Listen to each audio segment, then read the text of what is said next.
Está com a preletora dessa manhã. Amém? Isso. Pode bater uma salva de palmas para ela.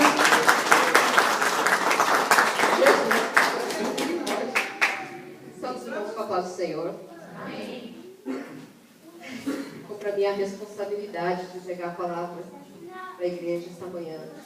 Quando a semana passada a pastora me chamou e falou para mim, você vai entregar, eu falei assim, Senhor, tem misericórdia de mim. E é na misericórdia do Senhor que eu vou estar aqui hoje falando. Eu estive orando essa semana e pedindo para que o Senhor preparasse para mim. Então eu estive procurando e o Senhor falou profundamente no meu coração. E eu perguntei assim, Senhor, o que eu faço? O que é que eu posso falar para a igreja? E Deus deu aquilo que tem se passado na minha vida. Em muitos anos que eu tenho estado nesse país, e muitas coisas que se passaram na nossa família, na nossa igreja. E o Senhor falou assim, fale para eles de sonhos. Porque todos nós temos um sonho. Todo mundo veio aqui com um sonho, todo mundo busca algo. Mas os melhores sonhos das nossas vidas são aqueles sonhos de Deus.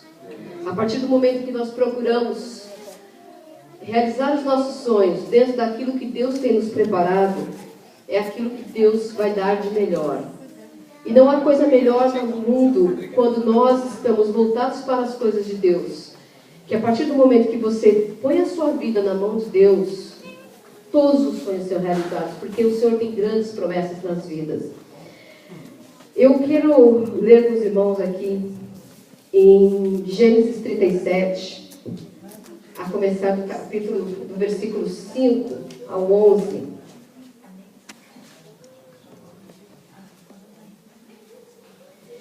Teve José um sonho e o relatou aos seus irmãos. Por isso o odiavam ainda mais.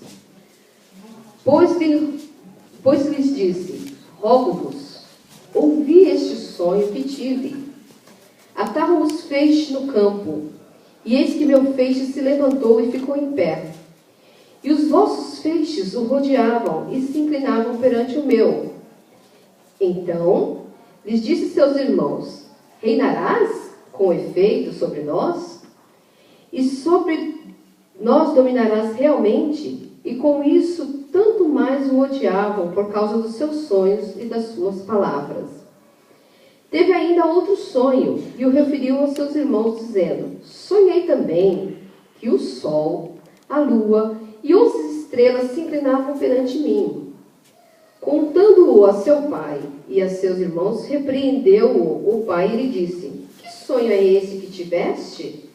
Acaso viremos eu, tua mãe, teus irmãos a inclinar-se perante de ti em terra? Seus irmãos lhe tinham ciúme. O pai, no entanto, considerava o caso consigo mesmo.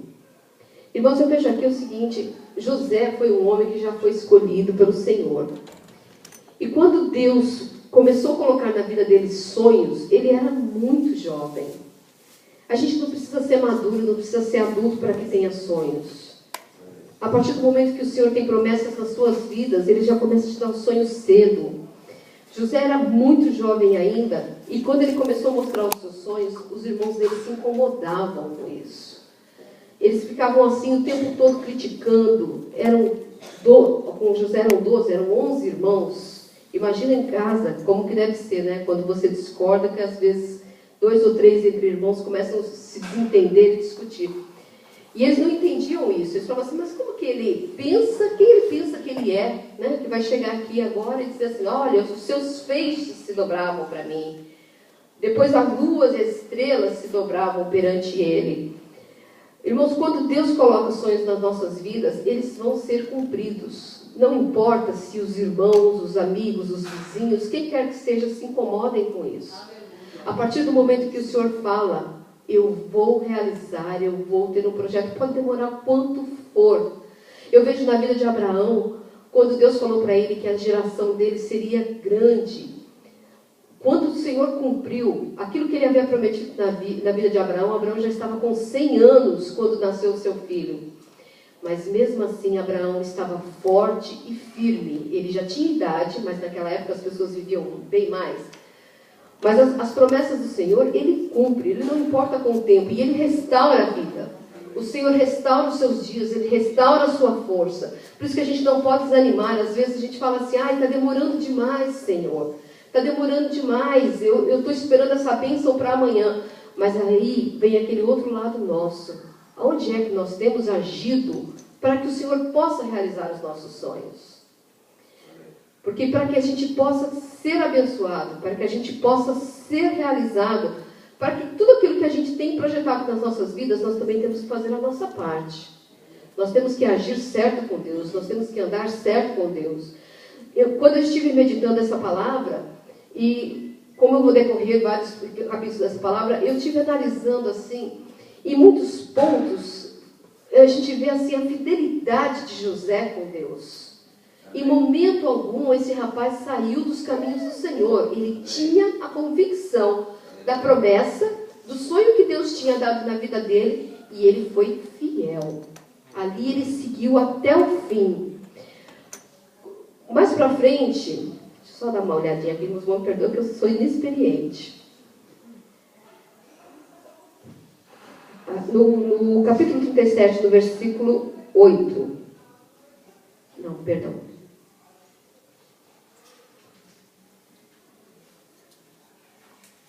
Voltando no versículo 11. Seus irmãos lhe tinham ciúmes, e o pai, no entanto, considerava o caso consigo. Quando os irmãos dele tinham ciúmes, o pai dele só refletia e ficava calado. Com certeza esse pai estava intercedendo pelo filho. Eu vejo assim, irmãos, muitas vezes, quando a gente quer alguma coisa muito grande, o diabo vai realmente tentar impedir. Ele vai fazer de artimanhas, ele vai tentar fazer com que você se distraia, com que você saia da bênção. Mas, irmãos, a gente tem que ser persistente. Persistente. No versículo 20...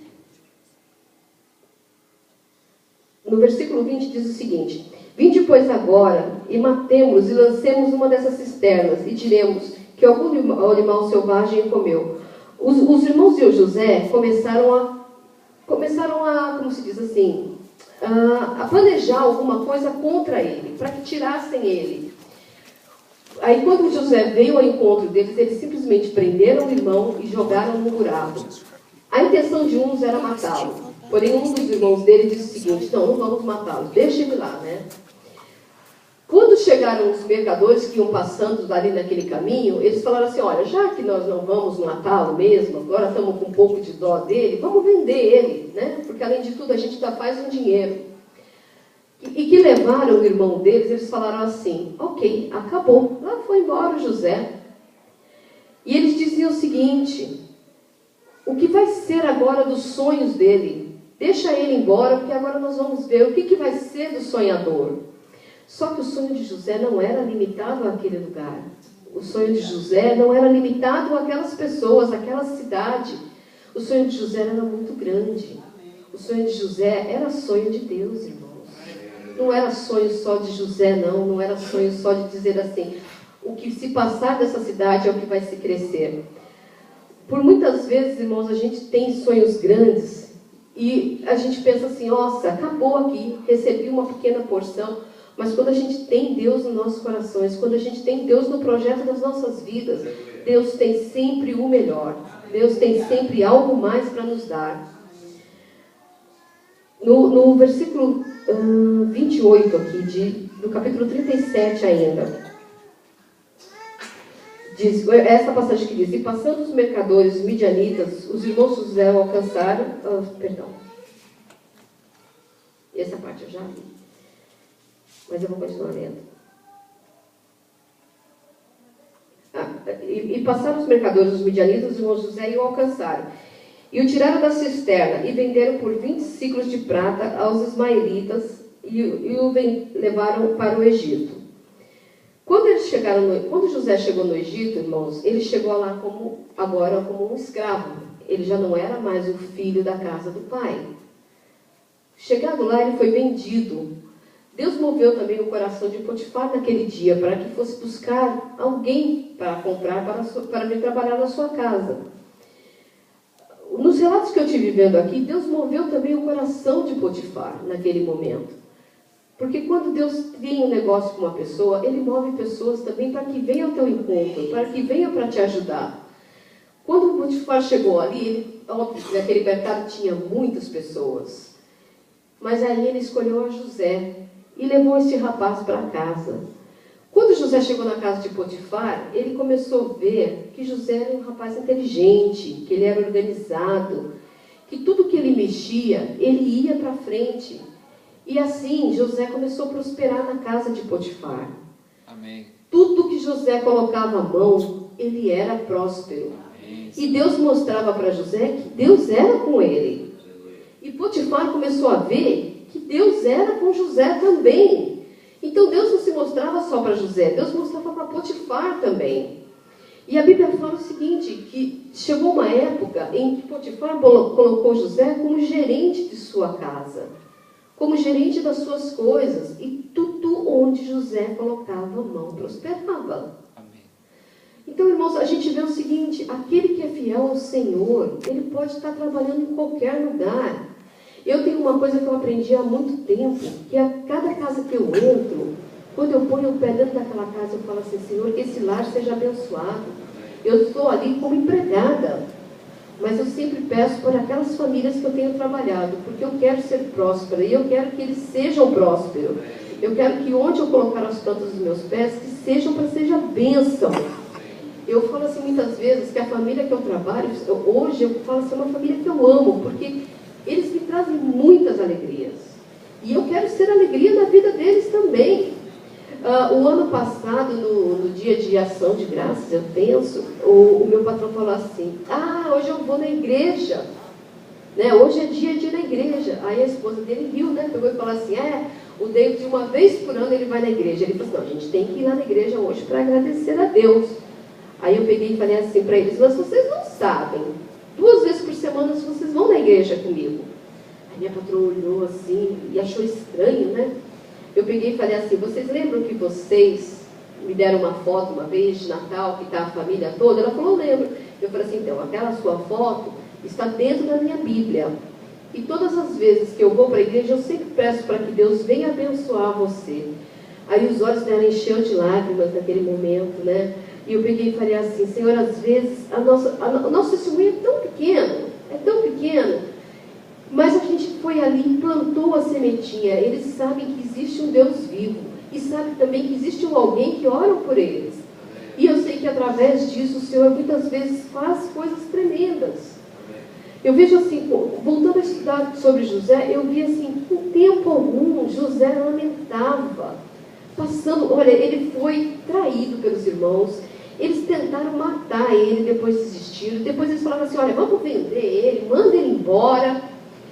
E mesmo assim José estava ali, humilde, fiel no seu lugar, e com certeza louvando a Deus ainda por todas as coisas, porque se José tivesse murmurado, ele ia ficar só preso, sabe? Ou ia ser vendido com um patrão ruim, né? Não ia ter um bom. Quando ele foi para a casa de Potifar, que quando ele começou a trabalhar ali, onde ele punha a mão, ele prosperava, porque o Senhor era com ele todo o tempo. Eu estive notando aqui, acho que no capítulo 38, não, no capítulo 39, fala assim, 4 vezes, e o Senhor era com ele, todo o tempo. Irmãos, olha o quanto é importante você ter a certeza de que aonde é que você vá, onde é que você coloque a sua mão, você dizer assim, o Senhor é comigo. Irmãos, cada passo que a gente tem que tomar na vida, a gente tem que ter certeza que o Senhor é conosco. A gente tem que ter consciência de que o que eu estou fazendo realmente está agradando ao Senhor. Porque se a gente for fazer por nossas contas, nossas próprias vontades, pelos nossos próprios desejos, a gente vai chegar assim e falar assim, Senhor, eu não sou nada, eu sou impuro, eu sou sujo, eu sou errado, meus pensamentos é mal. E é nesse momento que se a gente tem o Senhor com a gente sabe que Deus está cuidando de nós. Quando José estava ali ainda na casa de Potifar, a Bíblia relata aqui que José era formoso, ele era muito jovem ainda. Ele tinha 17 anos quando ele foi vendido pelos seus irmãos. E muito jovem e inteligente, a mulher de Potifar começou a cobiçá-lo. E José fugia dela todo o tempo.